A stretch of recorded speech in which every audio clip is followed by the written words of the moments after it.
Hungry for spicy food and even hotter conversations? Craving community and authentic storytelling? Then join the table. This is Minor Legends, a new comedy fiction podcast supported by Potluck. Pull up every week with me, Angela Wong-Carbone, and follow the stories of me and my friends as we serve up tasty tales of what it means to be Asian American at our weekly dinner hang. If you enjoy deep dishing on absurd stereotypes like tiger moms who tutor your dating game rather than grades, the insanity of your parents' immigration story, to the legend of that one good Asian cousin you can never live up to, then pull up a seat and grab a plate. Featuring dinner guests like Ronnie Chang, Brian Park, Usama Siddiqui, Celia Au, Harry Young, Supriya Ganesh, and more. It's a tasty rotation that'll leave you belly laughing and steeped in relatable and spicy conversations. Can you take the heat? Listen now for free wherever you get your podcasts.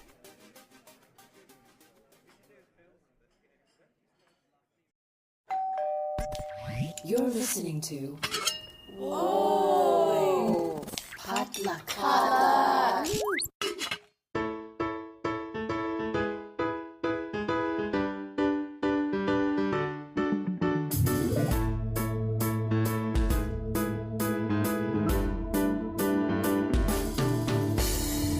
And hey, welcome to Books and Boba, a book club and podcast featuring books by Asian and Asian American authors. My name is Marvin Yue. And I'm Rira Yu. And we are here today to discuss our September 2025 book club pick, A Witch's Guide to Magical Innkeeping by Sangu Mandanna. As always, Books and Boba is supported in part by our listeners. So if you've been enjoying our podcast and want to become a bigger part of our book club, head on over to patreon.com/booksandboba, where as an official member, you can access to our members only Discord server, where you can chat with us and fellow members in real time about our monthly book club picks, amongst other topics. And if you join us at the Honey Boba level, you also gain access to our monthly bonus podcast Boba Chats, as well as the opportunity to help us pick a quarterly book club pick. Our October book club pick that we will announce at the end of the episode was selected for us by our fellow patrons. So thank you to everyone who participated in this month's poll. Yeah, so we've had Sangu on the podcast before. We talked to her about her book, The Very Secret Society of Irregular Witches, and it is set in the same universe, I believe, as A Witch's Guide to Magical Innkeeping. I really loved A Very Secret Society of Irregular Witches. It was like super cozy, very much like Mary Poppins meets Studio Ghibli. So I knew that Magical Innkeeping would kind of have like similar cozy vibes, or at least that's what I hoped. Yeah. And I was right. I really like this book, and I'm so glad I picked it. Yeah, this was a Rira choice, and just a perfect fall read to get us into the new season, even though it's definitely not fall where we live right now in Southern California. It's calmed down a bit. It's like, yeah. I went down to the 80s for a short while. Yeah, that's considered down here in our neck of the woods. But looking forward to those fall vibes as we get into Spooky Month. Happy Spooky Month, by the way. Rira, I know it's your favorite month of the year. Yes, it is. It is. It's my favorite spooky month. Are you going to dress up your babies? You have a social obligation to do it, because this is why I love Halloween so much. Pets and babies dressed up. I know this is a very important topic for you, Rira, and I will discuss this with you on this month's Boba Chats for sure. So if you want to hear that discussion, you're going to have to join us at the Honey Boba level. Got to save something for our most loyal supporters. That just sounds like nothing interesting is going on in your life, so you just want to save it for our The only thing interesting going on in my life right now are my twins, so it's not necessarily untrue. That's the thing to say. All right. So before we get into our book club discussion, just a quick spoiler warning for those of you who haven't not finished the book yet or plan on reading the book. We will be discussing A Witch's Guide to Magical Innkeeping in its entirety, including all character development, plot twists. So if you do care about being spoiled by these things, this is your cue to stop listening and come back and join us when you finish the book. But if you don't mind, because it is a cozy book, it's kind of things resolve predictably, but the way they do it is really fun. Excuse me? Okay, I have like a gripe with the ending, so you guys will hear all my complaints about that later. And apparently I am in the majority here because a lot of people were dissatisfied with the ending, but that's for the ending when we get to the end of this conversation. As always, we will start with the book jacket description. Sarah Swan used to be one of the most powerful witches in Britain. Then she resurrected her great aunt Jasmine from the very recently dead and lost most of her magic and befriended a semi-villainous talking fox and was exiled from her guild. Now she slightly reluctantly and just a bit grumpily helps Jasmine run an enchanted inn in Lancashire, where she deals with her quirky guests' shenanigans, tries to keep said talking fox in check, and longs for a future that seems lost to her. But then she finds out about an old spell that could hold the key to restoring her power. Enter Luke Larson, a handsome and icy magical historian, who arrives on a dark autumn evening and just might know how to unlock the spell's secrets. Luke has absolutely no interest in getting involved in the madcap goings-ons of the inn, and is definitely not about to let a certain bewitching innkeeper past his walls. So no one is more surprised than he is when he agrees to help Sarah with her spell. Worse, he might actually be thawing. Dun dun dun. Yeah. Just oozing those magical Hallmark movie vibes, and definitely had like all the hallmarks, where you have their grumpy proprietor, you have an even grumpier love interest, and you have a slick cast of like kooky characters supporting you. I don't know. Like, I thought this book would be like would make Sarah more of a grumpy innkeeper, but she's actually like very sweet and very compassionate and very outgoing. Yeah, well, you can't have two grumps in this relationship. In a Well, rom-com it says that right? she like grumpily takes care of the inn. So like that's kind of the vibe I thought we were going with. I was like, oh, is this like two grumps meeting together and and falling in love with each other? It's definitely more snark than grump for sure. She's definitely like the straight man in this relationship to all of her. She borders. definitely gives me Lorelai vibes from Gilmore Girls, because she's also an innkeeper and she also has a lot of snark. Yeah. I guess overall, I really enjoyed this book. It was just a pleasant, fun read. And I think, so I don't really remember everything from Very Secret Society of Irregular Witches. But I do feel like this book, even though it does take place in the same universe, delves more deeply into the world building of specifically like the magical bureaucracy of like the UK Mages Associations. Yeah, I was wondering about that because I was a little bit confused because in the Very Secret Society of Irregular Witches, all of the witches are orphans and they are encouraged to not meet up with each other. It seems like a very, very small circle and kind of like an HOA rather than a guild. Yeah. So I was a little bit surprised. I was like, oh, is this like a couple of years after like that kind of broke and they like built the system, or is this a different different system, different regions? I don't know. I mean, if I remember correctly, the witches from the first book were all living on the fringes of like magical society. Whereas I guess so. Yeah, focuses more on like the establishment bureaucracy, right? Yeah. That would make sense. But I was a little bit confused when I was reading because I was like, yeah, I don't remember the guild in the I don't remember book. all these. Yeah, I don't remember all these like politics happening in the first book. It's like I don't remember evil Professor Dumbledore. I mean, Professor Dumbledore in Harry Potter is evil in my opinion, in my fanon. But I feel like the entire like concept of a magical bureaucracy based on, let's say, specifically English nobility customs is inherently evil, right? Yeah. Didn't this kind of remind you of Sorcerer to the Crown by did. Zen Cho? Yeah, especially like the fact that like, yeah, if there was a magical society in Britain where magical power is essentially like the stand-in for wealth and power, then definitely it would be filled with most insufferable like old money landed nobility types, right? Yeah, it's definitely all about bloodlines, all about money, all about your pedigree. And I was like, wow, this is just like every single British institution. They are very much about pushing out anyone who is not part of the upper echelons of society. And they pretty much rob, like they force these children who are magical and they should be welcomed to this society. It is their right. But it's like, you're not white, you're too foreign, or you're not from the right family. So they pretty much rob them of the education that they deserve. And it just makes me think about like private schools and like how it like gatekeeps from like families who are not as well off. And it's like, well, it doesn't mean that the kids are not as magical, not as good. They just don't have that opportunity. Yeah. I mean, we're not going to get into like school choice and vouchers here, but that's definitely like part of the game, right? It's like, yeah, like everyone gets the same chances, but not everyone has the same starting point.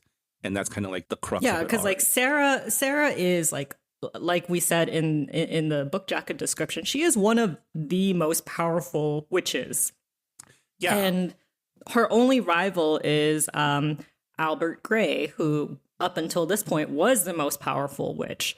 And with her, like, they didn't expect much. They're like, oh, you're like half Indian and like half Icelandic, and like, we don't know your family at all. So you probably only have a little bit of magic. We'll just homeschool you. And yeah, that one scene, the flashback scene where they like test her magic, I was like, yeah, it was just so like, you already knew that she was mistreated because of her background. And just to see, just like, yeah, like everyone around, it wasn't just like Albert Gray, it was everyone around her. It was everyone. Yeah. Yeah. But it's just like, oh, now they want her because she's extraordinary. And I'm like, oh, isn't that the case with minorities in this world? Yeah. Right? You're one of the good We're only ones. valued if we're the good ones, if we're like super talented or like do something for contribution. Yeah, but only if you follow our rules and do what we say and make us look good. Because A, we get to take advantage of your power, and B, we get to be seen as the, we're so charitable. Look at us bringing in this like undesirable and nurturing her in our civilized ways. Yeah. I just want to like briefly mention the dedication to this book. So the dedication reads, "This one is for past me, for all those times she's kept going. Future me finally gets it." And I already thought that was a really sweet dedication.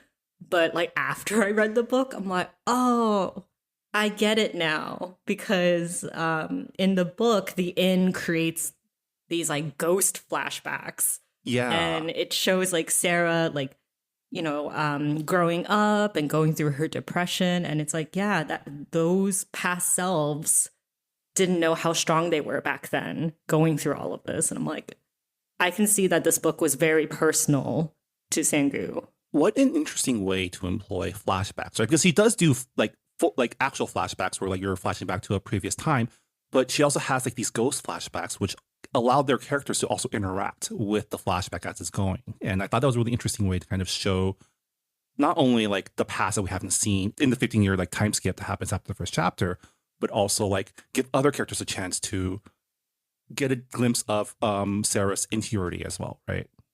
Yeah. If I was a guest at that inn, though, I would have some questions. I'd be like, I keep seeing like ghost scenes like randomly, and like my room is raining apple blossom tea every Sunday. Like just so many magical I mean, she does address that, unrational though. Things happen. Yeah. Right. She does address that because like the guests are aware that inexplicable things are happening. They just choose to ignore it because they like being there so much. I mean, yeah, but as someone who likes to rationalize, like I would have a lot of questions, like such as Ruru, the zombie rooster, even zombie rooster, even though like they were like, oh yeah, it's Theo's toy. I'd be like, is it run on batteries? Like, how come like it does different actions? Yeah, I feel like this is why you probably wouldn't have been invited to the house. Like the magic would not have. No, don't you, say that. Right? I no. It's I like want to be invited to the magical house. She will question too I many have things. so much whimsy. Are you kidding me? I have so much whimsy. I would be invited to this house. But we should start off with the beginning of this book. I was really surprised it started right with the resurrection. I was like, oh, okay, we're page 1. We're starting off with her trying to resurrect Aunt Jasmine, and I was like, we're not even going to ease into like the characters or like the setting. We're just jumping right in. And I was I was very nervous because when you resurrect people from the dead, it's never a good time in fiction. I mean, have you seen Full Metal Alchemist? A lot of bad things go wrong. Sometimes they come back wrong, but this is also a cozy rom-com, so I was pretty confident that things would be okay. I don't think it's really a rom-com. I think it is. It has romance, but I don't think it's really that much comedy in it. The comedy comes from outside the romance, so I don't know. I mean, it does follow like the rom-com. Like there is a rom-com like progression within this coming of age story, right? Because you do have like the initial butting heads, the coming together, the third act breakup, and then the reconciliation. So there is that it's just bundled within like this other like coming of age story of Sarah coming to her own power and deciding to have agency with it. I would probably call it like light romantasy, because romantasy these days is like very like it's like high fantasy meets smut, and I'm like, no, it's not that. it's more like down to earth, slow burn fantasy with romance. Yeah, but that is to say, like, the book is marketed as like a cozy magical story about found family coming together. And so like it's because it wasn't marketed as a horror, I was pretty sure that like she wasn't going to come back as like a, like possessed by a demon or like a soulless husk or something, right? Yeah. I mean, it was very obvious that she was going to lose her magic because of this very forbidden spell that she cast. I wasn't expecting a dead rooster to come out of her resurrection with her aunt, but that was pretty funny. I mean, I love Ruru. Ruru is just definitely one of my favorite characters. I don't know why, but you can't have a magical dwelling without a mascot character, right? It's just part of the rules. It's just the way it is. We're introduced to Clemmy the fox right on from the beginning. She is the one who tells Sarah about the resurrection spell in the first place. And it's like, you're going to listen to this fox that talks, that was supposedly a witch before. Sarah was also 15 years old, though. That's true. I keep forgetting. Yeah. She's like also, she a kid. lost like her only family member, so yeah. it's understandable. Yeah, so she has like the hubris of a young person with a lot of power, with like the impulse control of a young person with a 15-year-old, right? But right from the beginning, I'm like, no, there's a fox. There's a reason why foxes are considered cunning creatures and usually villains in like folk tales. Don't trust the fox. I made this comment in our Discord, mostly about Albert Gray, who is introduced like right in this chapter, as well as like the mentor who begrudgingly takes on Sarah as his like apprentice because they're both the most powerful mages in the society, but he's also very like arrogant. He's our antagonist. Like he hates the fact that this young girl with questionable roots might have more power than him, right? And later on we find, like later in this chapter actually, he takes the opportunity to exile her after he finds out that she has not only committed this forbidden spell, but also lost most of her power, right? And he's the character that most embodies like that, looking down on anyone who he doesn't deem to his level, or like basically he's the strongest, so everyone else is there to serve him. And also he doesn't want to give up his power. This is very boomer mentality, as we know it here in the States. And I made this comment in Discord, which is like, another name for this book should be like, magical boomers make their issues everyone's problems. And I'm including Clemmy in this because a lot of the issues also stem from Clemmy as well. Another reason why, I'm just going to jump right into this. Another reason why I did not like the ending was that Clemmy gets voted as the chancellor at the very end. And I'm like, are you fucking kidding me? Are you kidding me? Are you saying that she had enough popular votes to become the new chancellor after she was like frozen in fox form for 15 years, caused all this trouble? Absolutely not. They would just, but it was like very reflective of the institution, right? Like they'd rather go for someone who is, quote she does unquote, come a from boomer. like a bloodline name, right? Yeah. Yeah. And I was like, oh, did anything change? I don't know. Yeah, because like, okay, granted, Clemmy is one of those, like, she's a villainess with the heart of gold. She'll protect you, but only if she deems you her friend, right? The only reason she does anything good in this entire book is because she has bonded with Sarah and the guests. But like, put her in any other situation, she will always choose herself, right? Like, she is someone who, she's cursed because she, like, the reason that she's even cursed to begin with stems from like her just poor impulse control. But her impulse is always selfish. Yeah, and also she's just not as good at spell casting as pretty much like other witches. It seems like she has a good family name, but she doesn't have the talent to back it up. Yeah, so I'm not a big fan of Clemmy, but she is a very fun character, and she is a very good foil for a lot of things in this book. I do want to talk about the magic system because I know some people were curious about that on Discord. I like the fact that the magic system here, it varies from person to person. It's very much like each person interacts with their magic in a different way. They see magic in their own personalized way. So whereas Sarah sees her magic as like stars, as galaxies, Albert sees magic as like strength and force. So his magic kind of comes in the form of lightning. So I thought that was very interesting. Yeah, it's very abstract. It's also like magic is kind of a living thing. It reacts and it conforms itself to the users. And it, really feels like it's, a magic user and their magic, they're having a conversation with each other, right? And so, Sarah's magic is always like her asking for things like, I want to protect this. I want to do this. Whereas Albert's really seems like he's all about like telling you what to do, which is very much their relationship to people as well, right? And it did again remind me of the magic system in Sorcerer of the Crown, where, and I might be remembering this a little wrong because it's been years since I read that book, but there's this like agreed upon strict version of how to conduct magic, and then the main character figures out, well, we can just like, if I ask the fairies that give us magic for a favor, they'll respond. I'm the wrong person to ask this question to because I have the memory of a goldfish. A lot of people on Discord already knows, which is why I tend to read the book right before our discussions because I will forget everything. And I have forgotten everything about Sorcerer's Crown except for maybe like basic plots. But yeah, I really do like how magic is something that is, kind of living, kind of like a living creature.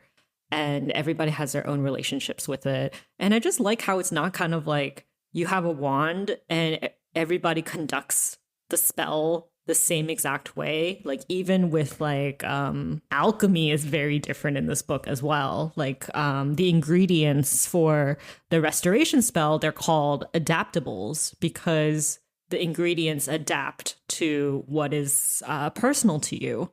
So in the restoration spell, she needs a strand of sunset, a feather from a phoenix, and then what was the first one that she collected? I know that it ended up being an artichoke because it has a thorny heart. Something with heart. Yeah. Yes. It was a heart. It was like thorny heart. It turned out to be an artichoke. So there you go. It's very abstract, and and I was like, oh, that's like so clever. And throughout the book, I had so many theories on like what the adaptables were gonna be. Like I was for sure, I thought Ruru would be the phoenix because it is a rooster that came back to life, and I was like, throw that bone into into the teacup, into the teapot. I mean, the fact that like it turns out to be more of like a personality test, kind of like an open-ended personality test. I think I feel like as long as you believe in the reason, it'll work, right? Like, I think it's more based on the conviction, like the magic response to your conviction and your relationship to it. Like, if you believe it, it'll happen. And I really like the fact that like magic, magic in all these stories are metaphors for, power, wealth, strength. And the fact that like you have like, not to skip ahead, but like the final confrontation is between, Albert, who uses magic to impose his will on others, and Sarah, who uses her magic to help those around her, right? It's such a great metaphor for like imperial power versus community power, right? Yeah, and also like with magic, like obviously Sarah is a prodigy, and I was just thinking about how depressed she got, rightfully so, after she lost this thing that made her special, and in a society that already like deems her as not useful unless she has like an extraordinary amount of magic. Like she already feels like she is worthless without her magic. And it just like made me think of like gifted children today and how like, once they kind of grow up and they feel like they've lost that specialness, like they can go into like a really dark place. And it's also like a metaphor for people who are artists, like I think about dancers and how there's that famous saying that dancers die two deaths. Like one is like actually you die, and then the other one is when you are unable to dance again. And that's kind of how I saw Sarah's depression. Like she couldn't dance again, and she had to figure out how to like find her own identity outside of using magic. Yeah. I mean, they also live in a world where magic users are also ostracized, right? The reason why a lot of magical kids become like orphans or, like are sent away are because their parents or their caretakers can't handle the fact that their children are special. They're afraid of it, right? Which can also be a metaphor for special needs and things like that as well. Yeah, speaking of special needs, we do have a special needs character in this book, Posey, who is Luke's younger sister, who is autistic.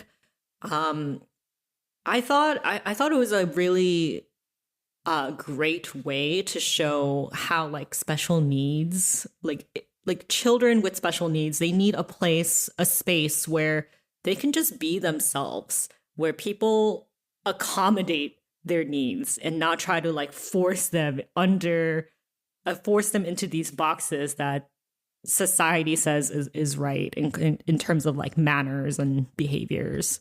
Yeah, I really liked Posey's character, and I enjoy is too strong. Like I like the storyline around her, specifically with Luke trying to be her caretaker and also protecting her from her own parents who like don't understand. Yeah, because the whole thing is like Posey does whatever she wants to. She's very. I think it was actually really endearing because she is so sure of who she is because Luke lets her be who she is. Yeah. And she's like, I don't see any reason why I should hide my magic. And that is a problem because the guild is like, you need to hide your magic from the normies, yeah. from the muggles. And like with the parents are like, we can't take her out like in public if she's going to be just using magic. Like once she learns how to control that, yeah, we'll like help take care of her. But for now, we can't do anything. And it reminded me a lot of what happens in public schools where they don't have like the infrastructure. They don't have like teachers who have gone through the proper training to deal with kids with special needs. So they just end up trying to teach the kids with special needs the same way they teach just their regular students. And it's like, it's not going to work. Yeah. And it was very interesting for me to read this book at this time because I'd like just gotten to meeting Posey when I was at my parents' house and I was like watching over my youngest brother who is, both of my brothers are autistic and they are like very much the youngest one, he's nonverbal. So he was going through tablet therapy when I was reading this book. And tablet therapy is them like learning how to communicate by clicking on icons in their tablet. So they're able to like make their own sentences and say like, oh, I want this, and kind of like be able to tailor the way they communicate with other people without using verbal language. So I thought it was interesting that Posey seemed to have like a limited verbal like communication. It sounds like she is able to talk like pretty well, but she just chooses not to make that her main communication method. But I liked how everyone in the inn was very much like, yeah, like she needs to put things away in a certain order. That's fine. Like, it doesn't matter if we don't put those things away in that order. If that makes her happy, that's fine. And I was just like, wow, it's so rare to see that kind of support in this life. Yeah. As someone who has lived through it. I mean, the inn definitely, like, it attracts people that will create community, right? I think it's like it has a very sophisticated vetting process. Like, will this person bring the vibe down? Yes or no? If yes, then they're welcome to come. And it did collect just a really fun cast of like found family for Sarah, right? I enjoyed the antics of Nicholas, the Ren Fair knight.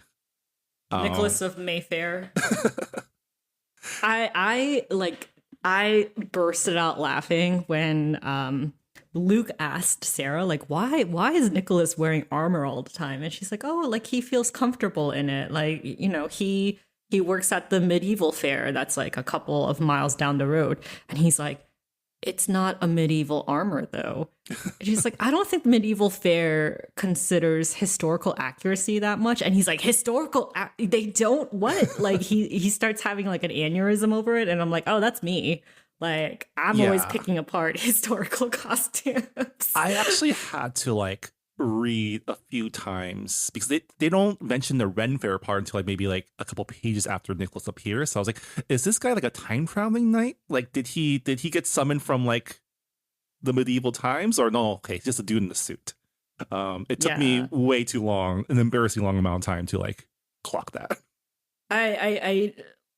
I have to like put on my Luke hat here, and I'm like, Nicholas, you don't have to wear an armor all the time. Like knights back in the day didn't wear their armors all the time. A lot of the times they wore tunics with leather vambrances. Like there's other way to dress instead of wearing an armor all the time. How do you go to the bathroom? Like, it's not comfortable. Yeah, but this is funnier, so I'm okay with that. I know it's funnier. I know. But like, I too was like Luke and being like, there are better ways. There are more historically accurate ways. But this did make me want to go to a Ren Fair. I haven't been to one in like a number of years. I've actually never been to a Ren Fair. Oh, they're fun. They're fun. Like, I'm not really big on the jousting, but I do love like all the cosplayers, because sometimes they do like fantasy cosplays mixed in with medieval cosplay. So I've seen like people cosplay kind of like how they do in like The Witcher. Oh, a lot of Arwen's there, a lot of like Tolkien characters. Yeah, sometimes. There's also like people who kind of like dress up as like LARP characters. They're like, oh, I'm a hobbit, but I'm also a thief. So they like have customized. It's really fun. I want to go back to a Ren Fair, but I want to go with like a fun motley crew rather than just me, because it's not fun. That did remind me of like there's a passage in the book where Sarah describes how much she hates jousting and finds it boring. I'm like, oh, it is boring. There's only so many times you can see like two dudes push each other off of like of a horse. I mean, I guess melees are more fun to watch. Like people do sword fighting. And there's also the recurring bit of the fact that she slept with one of the knights from the Ren Fair. Oh yeah, she knew the man in black in a biblical sense, and I was like, that's so funny. I thought I was a little bit scared that there was going to be a love triangle with Nicholas, Luke, and Sarah, because Nicholas is he's very chivalrous, and like every knight needs like a lady to protect. So I thought it was going to be a love triangle for a second, but Sangu was like, no, he's just a friend. and a very good one. And I'm like, excellent. I love this. Also a little young, right? He's like, what, 22, 23? And he's like 23, 24. Yeah, a little young. I think Sarah's in her 30s by the time of the proper novel, right? I think she is 30, like Right, exactly 30, because she was 15 when the resurrection happened. I do like how we have a very different range of ages in this book, because that is so rare. As someone in my 30s now, like it's, I mean, like I understand that like for YA, obviously you have to write for teens and you need to have teen protagonists. But it's also like in adult books too, where like the characters tend to be a lot younger, or if they're in their 30s, it's just people in their 30s.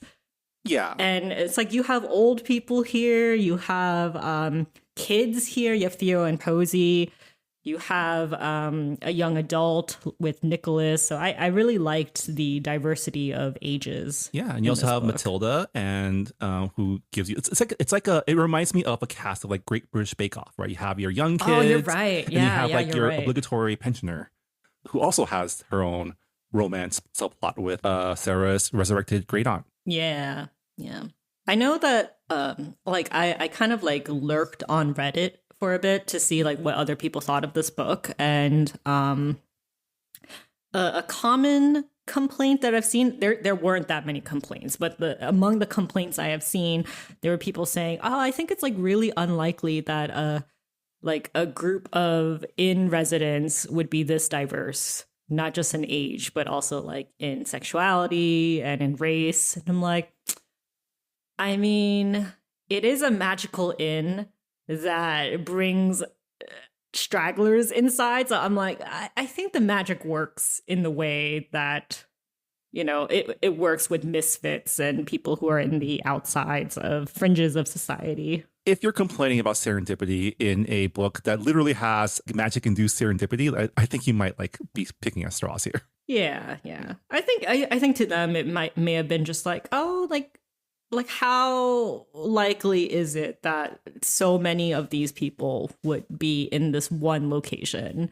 And it's like, I mean, it's not like I know we like to picture England as just like this white nation, but there are a lot of people of color living in England. So there's that. Yeah. Shall we talk about, I guess, the plot? We've been talking a lot about the characters. Yeah, I mean, so there's a couple plot threads, right? The main one is Sarah's quest to restore her power.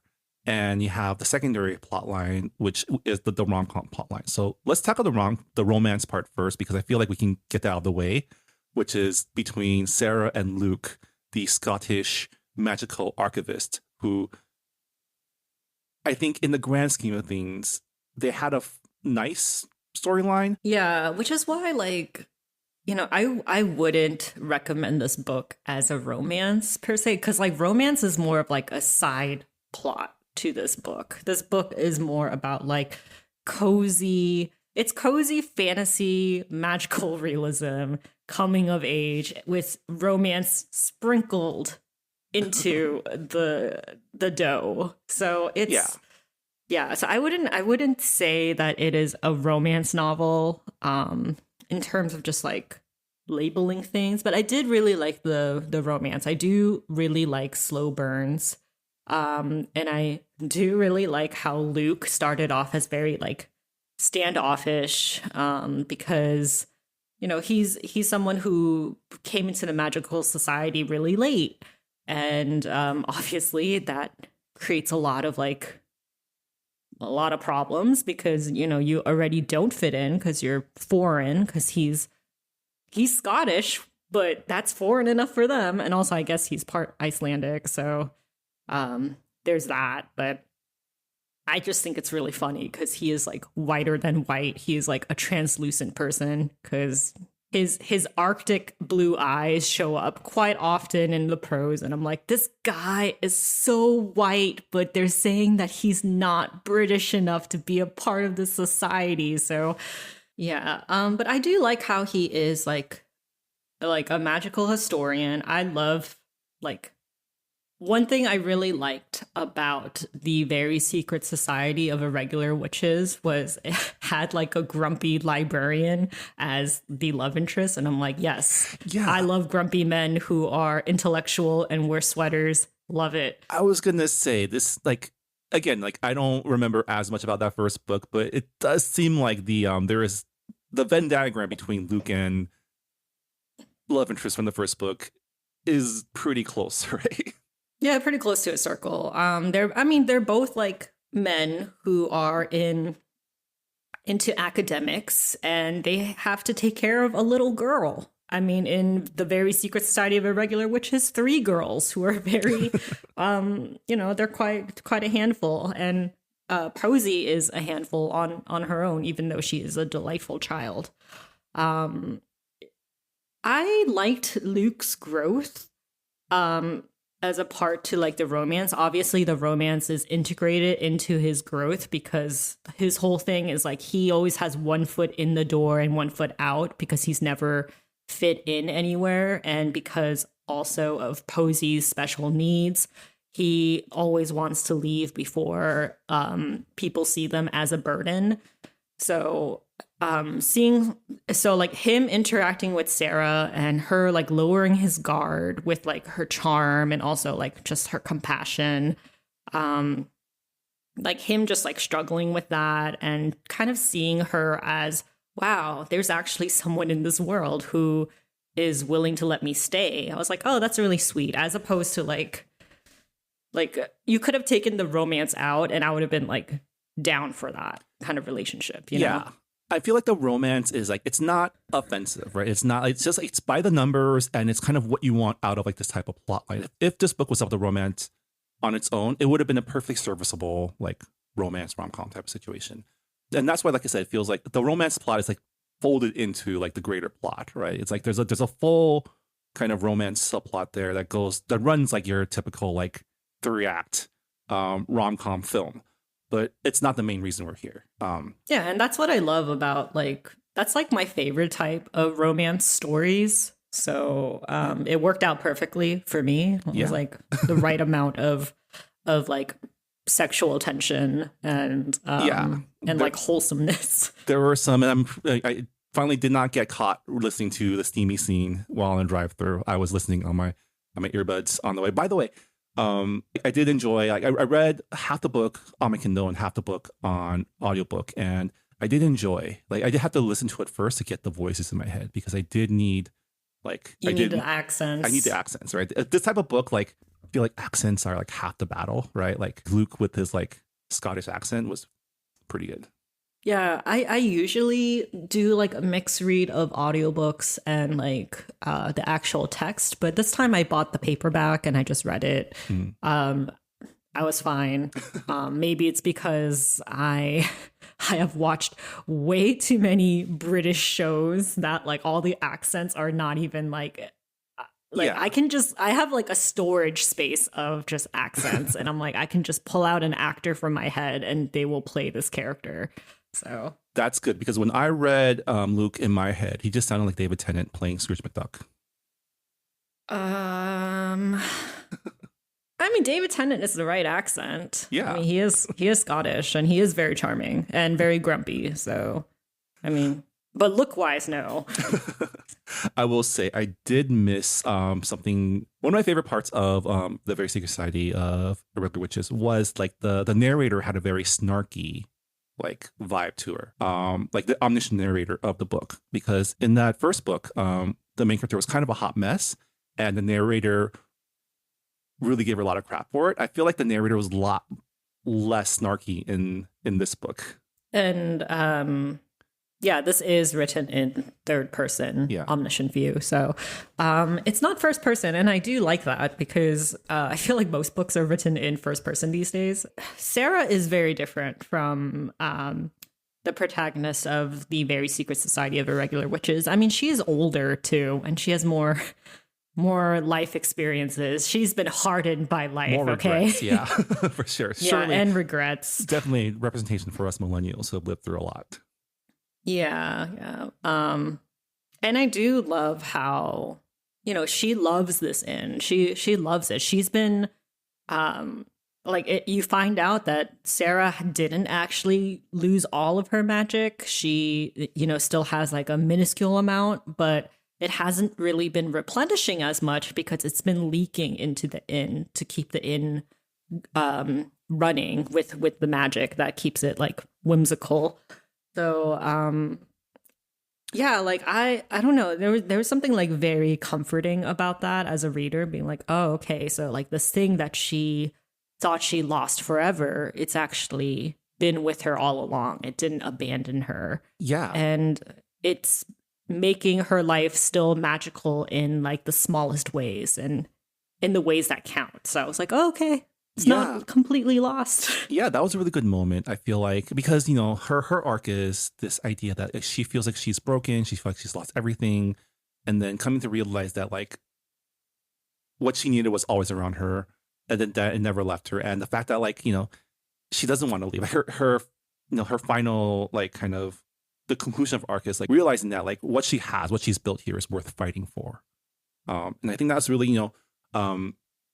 we can get to it. We'll get to it when we get to the climax, but I think it's really what sets her apart from Albert, who only has power and only has his like relationship to power. Also, like it's very like eldest daughter coded, because it's like, oh, like Jasmine, my maternal figure, like she's old, she's like her body can't keep up anymore, and I have to keep this inn running because otherwise we don't have an income. And I'm like, oh my god, like the stress of trying to like take care of everyone and everything at all times, and it's just like you need a vacation, you need a break. And I say this as someone who is also like an eldest daughter / only daughter, so it's like, ugh. Yeah, we didn't even mention like the fact that like Sarah herself she's also like essentially like, functionally an orphan, right? She was abandoned by she was abandoned, right? Like her parents left her to live with her aunt, or her parents started the inn but then left when her aunt came. Yeah, it was okay. So like her parents are kind of like the typical like adventuring parents who are just like, I'm always looking for projects and I'm always looking for my next destination in like my world travels. So they did buy the inn, and then they got bored, and then they gave it to Aunt Jasmine to run. And then when she turned 18, they're like, you're on your own, no more money. These are people that probably shouldn't have had kids, probably just had a kid to like check it off their list of an adventure to do, right? But it's not something that they don't see themselves as like parents to Sarah, which is, as a parent myself, like my life now revolves around my kids, and I can't imagine not thinking that, right? Yeah. I mean, they kind of remind me of a lot of like influencer parents. They make their children their content, but they're not actually parenting. And it's just like children are kind of seen as extensions of themselves and not people that they should love and nurture. So it was a little sad, but at the same time, I'm like, Sarah's loved and she's confident in herself. And I love that for her. But like that feeds into her, like, searching for parent figures, right? That's why she latched on to Albert as someone who should have been her mentor, but ended up just like kind of emotionally abusing her. And the fact that like, because she was connected to Albert, everyone else saw her as like his little lackey, his little lapdog, right? Yeah, and it sucks because everyone hates Albert. They're like, even his daughter is like, my dad is not a good person.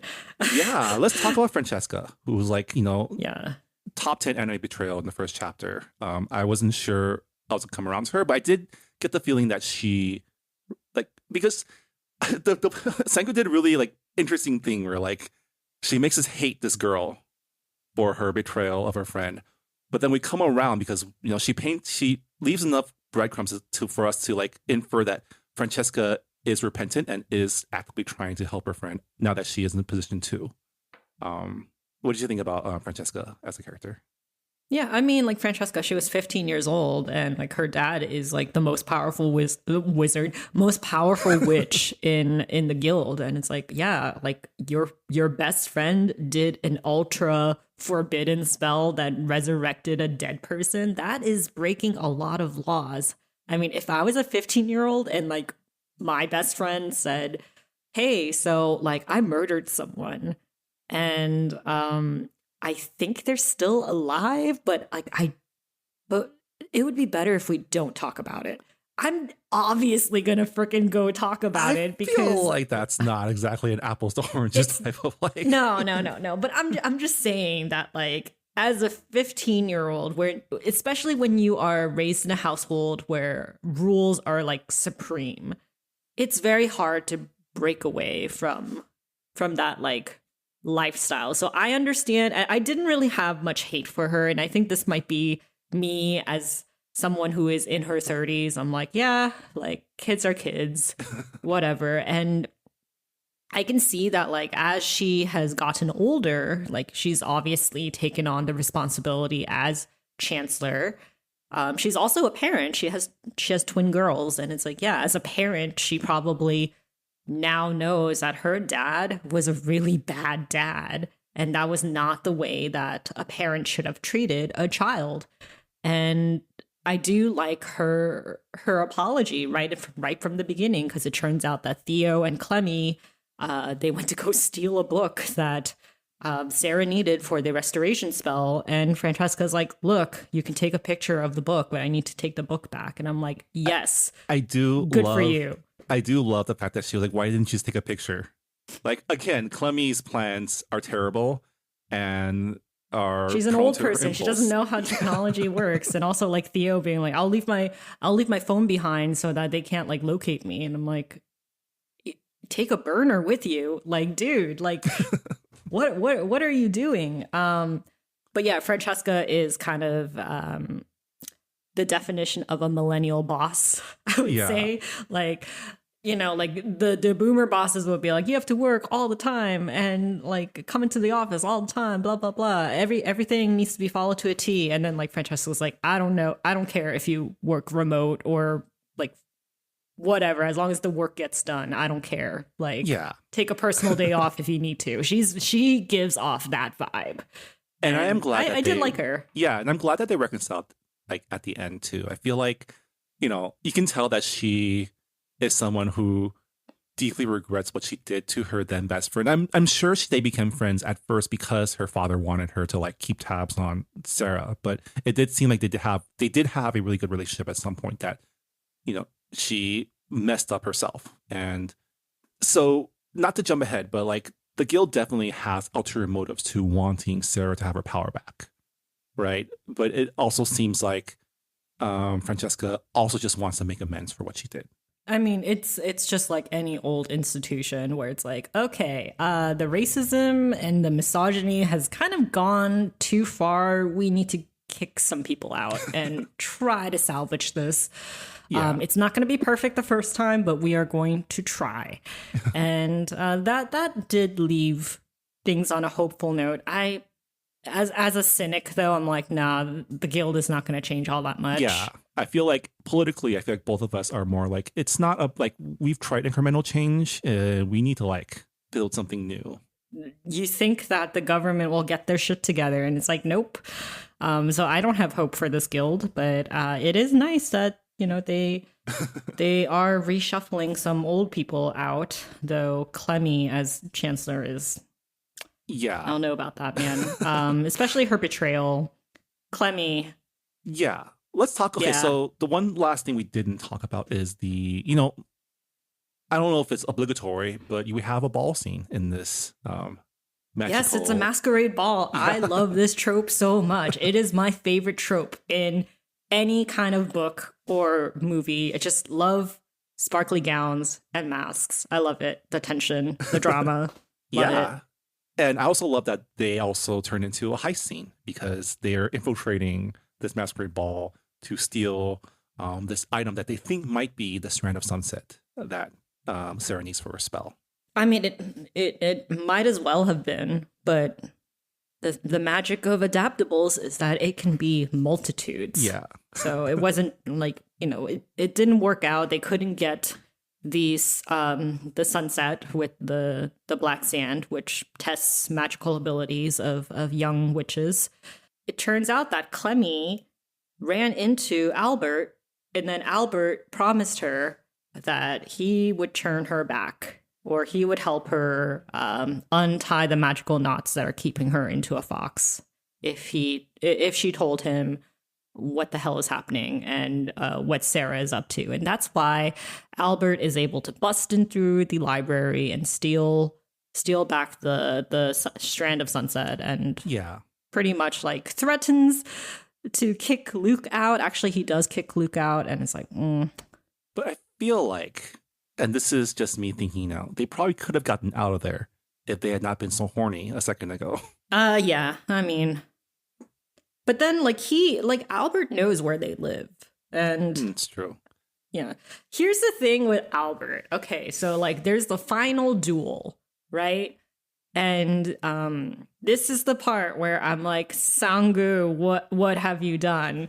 So Sarah chooses to use another forbidden spell, this time knowingly knowing that her magic will be gone. So it's not like the first time when she resurrected on Jasmine, because she didn't know that she would lose her magic.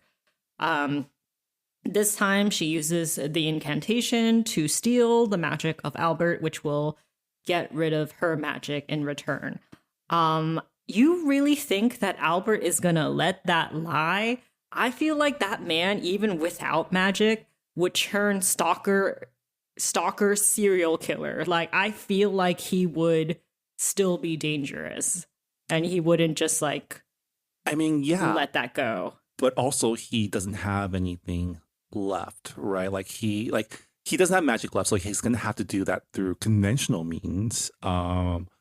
I feel like the fact that the magic is fading from the inn might be a little concerning, but the fact that she still has people around her protecting her, I think they'll be okay. And also, the whole thing between like Sarah and Albert and losing their powers, right? Like Sarah is able to do so. Like she's able to sacrifice this thing that's really important to her because A, she's protecting the people that she loves, and B, she has people that she loves, right? And so it's not like the worst trade for her. Whereas for Albert, this is all he has. This is the only reason people fear him is his powers. Without it, he has nothing. I, along with a lot of readers, were very disappointed by this ending because just like the fact that, I mean, Sarah was without magic for 15 years and she finally got it back. And she only had it for essentially just like 2 days before losing it all again. And I don't know, like it's one thing to feel at peace with your decision and, making that decision to help the people in your lives, like to make the sacrifice knowingly. But I was like, girl, like I don't know. I like, it didn't seem right for the cozy genre.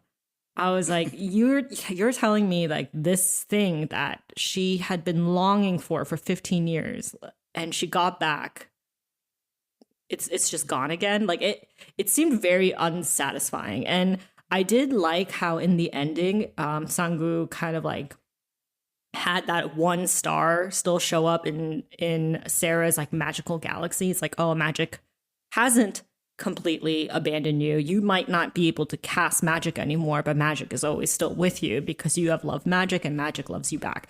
I get that.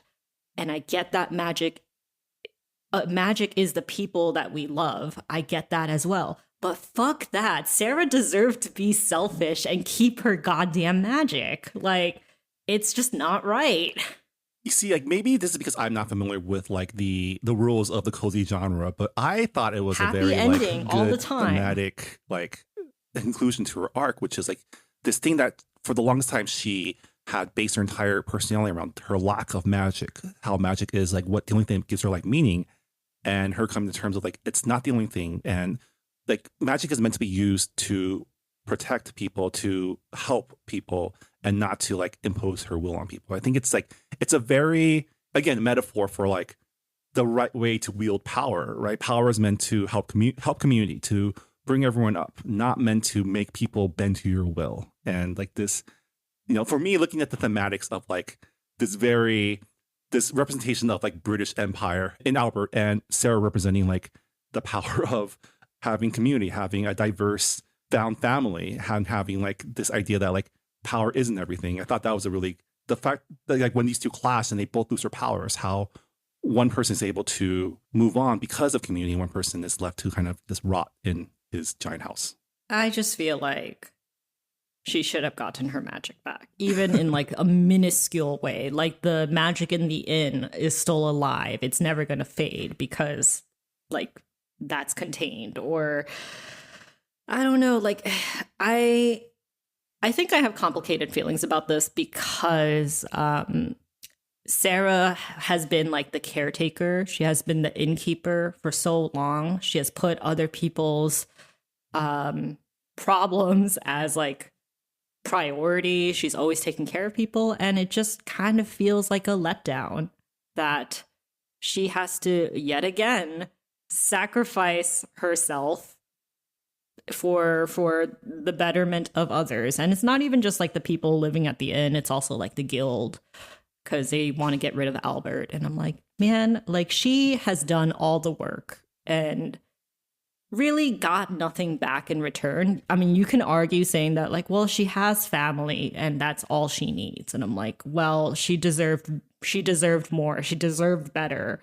And I say that as, again, like an eldest daughter, where I'm like, girl, you need a vacation. You need some type of reward, because people have been just taking you for granted, and it's not fair. It's not right.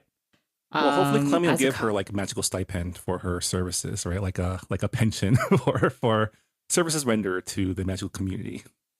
Clemmy owes her that much at least. And she's also the type of person who will bend the rules to make sure her friends get bonuses. Yeah. I mean, she's as corrupt as they come in like the lawful. Actually, not lawful. Sorry, she's chaotic for sure. She's a good person in a very chaotic state. She does what she wants. Not really great for someone in power, but I guess people who are friends with that type of person, you do benefit. Yeah, but a lot of people had the same gripes as I did, so I am not alone in my. Not anger, but just severe disappointment. I thought it made for like a good, like kind of literary ending, I guess, in terms of like to close the loop on the story. But I do see that like, people expecting like a happy ending. I mean, I feel like it is a happy ending, but it's not like maximum happy ending, right? It's not a satisfying ending. And again, like I'm just saying it. Sarah deserves more, and she should have gotten it at the end. The genre demands it, and also the character demands it. She deserved more, and I am sad that she is just satisfied with the breadcrumbs that everybody else left her, and I'm like, no. Shows like he's a hot Scottish dude, Yeah, but she was gonna get him anyway. That's the thing. Like with her found family and with her hot magic historian boyfriend, she was gonna have them regardless of whether she kept her magic or not, and it's just nah. All right. Any last thoughts about the Witch's Guide to Magical Innkeeping? I thought the Wizard of Oz references would foreshadow Albert's fall, and that it turns out that he had been siphoning Sarah's magic, and that's why it hasn't been replenishing, because we get hints about the spell of stealing somebody's magic early on in the book. So I was like, maybe that's why it's not replenishing. So you clued in on the Chekhov's magic spell. It just wasn't the way that you thought it was going to be. Yeah. I mean, again, Wizard of Oz, like the whole thing is like this great wizard turns out to not have any magic at all, any power at all. He's just using illusions and stuff. And I'm like, well, if in this case, if Luke is the Tin Man and Nicholas is the lion, then I would say that Sarah is Dorothy, and there's no place like home. She's always had a way to magic. She could always just tap right in. That's what I thought, and then it turned out to be, I don't know. I kind of feel like the Wizard of Oz references were like not kind like, of it kind of went down. Like not really thematic, more for like just I don't know, because I feel like the extent of it is calling Albert the Wizard of Oz, which doesn't really make sense in context because he's not like in this world. Everyone knows by now. Yeah, everyone knows by now that Wizard of Oz is like, you know, it's like you can't make that reference unless you haven't actually read or watched Wizard of Oz, right? And so really, it's really there to like kind of make fun of him and also to like infer Luke's standoffishness as like Tin Man with no heart, right? Yeah. So one thing I did want to mention is that the publishing date for Witch's Guide to Magical Innkeeping got pushed back. So I do remember this was supposed to come out like more in like the summer, but then it got pushed back to the fall. And I honestly thought it was just for the vibes. I'm like, it's for the fall vibes. It is a fall book. But it does make me question. I'm like, oh, like, were there some changes that needed to be made? Like, was Sangu like debating on the ending herself? I don't know. And also, like, the thing is, I was not a fan of the actual ending because like it ends on chapter 36, and that's kind of like the epilogue. Mm-hmm. Like, I kind of wish it ended on chapter 35 where like Sarah sees that one last star in her magical galaxy. Like, it should have just ended there, but then like this epilogue got tacked on, and I'm like, it's not even an epilogue. She doesn't call it an epilogue. It's chapter 36. I'm like, why did you add this? So it does make me question what the postponement was about. I mean, I'd say it's probably for the vibes. This book does take place in the fall going into winter, so, and it is kind of like witchy season, so it could have been that. And I feel like, I don't know, I like epilogues to kind of give you a glimpse of life after the main plot. But it's not the epilogue. It's labeled as a chapter. It should have been labeled an epilogue if it was an epilogue.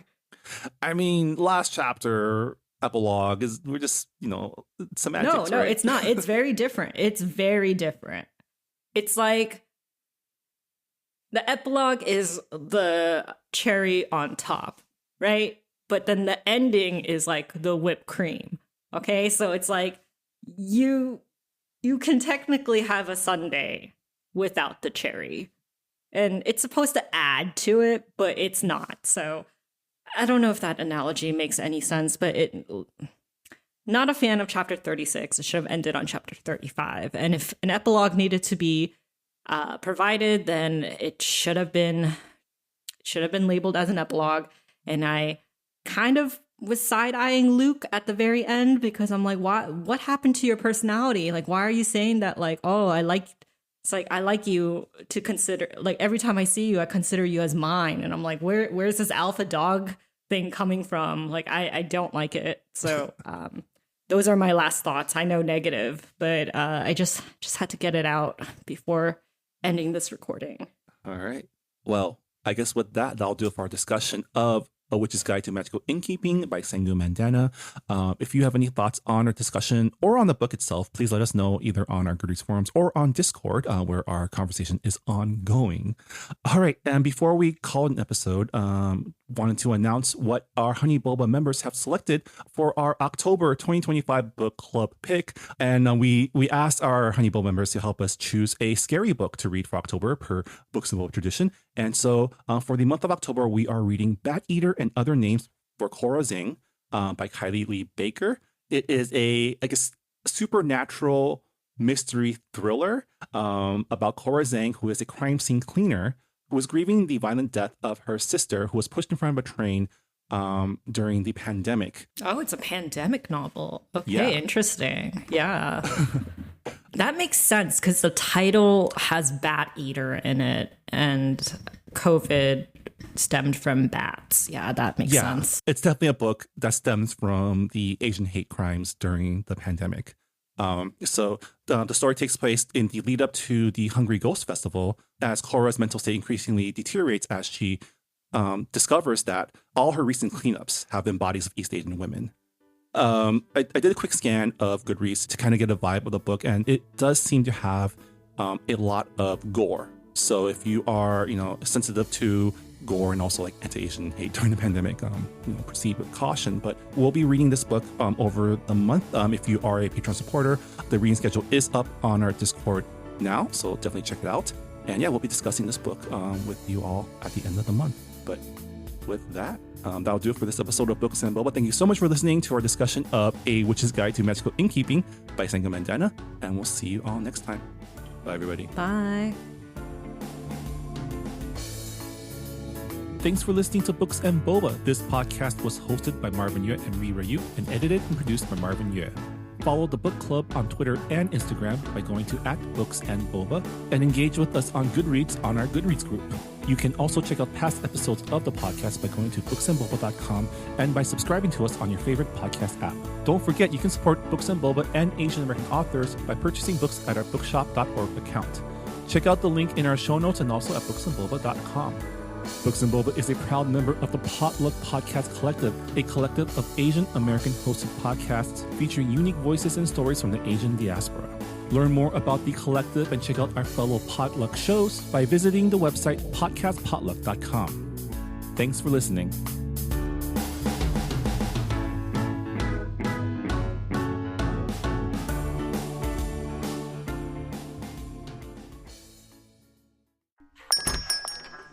Hungry for spicy food and even hotter conversations? Craving community and authentic storytelling? Then join the table. This is Minor Legends, a new comedy fiction podcast supported by Potluck. Pull up every week with me, Angela Wong Carbone, and follow the stories of me and my friends as we serve up tasty tales of what it means to be Asian American at our weekly dinner hang. If you enjoy deep dishing on absurd stereotypes like tiger moms who tutor your dating game rather than grades, the insanity of your parents' immigration story, to the legend of that one good Asian cousin you can never live up to, then pull up a seat and grab a plate. Featuring dinner guests like Ronnie Chang, Brian Park, Usama Siddiqui, Celia Au, Perry Young, Supriya Ganesh, and more. It's a tasty rotation that'll leave you belly laughing and steeped in relatable and spicy conversations. Can you take the heat? Listen now for free wherever you get your podcasts.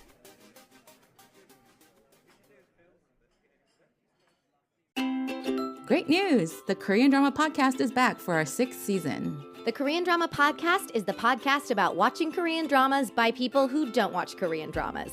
Hosted by Candace, Jane, and me, Kim. Wait, if it's our 6th season, can we still say we're people who don't watch Korean dramas? I'm sure it's fine. Let's just call it character development, which we love in K-dramas. For our new season, we're recapping the hit 2025 romantic fantasy series Heavenly Ever After, about an elderly couple who reunite in the afterlife. Only he's now in his 30s while she's chosen to appear in her 80s. Awkward. So join us each week as we discuss the highs and lows of the afterlife in Heavenly Ever After, episode by episode. Part of the Potluck Podcast Collective.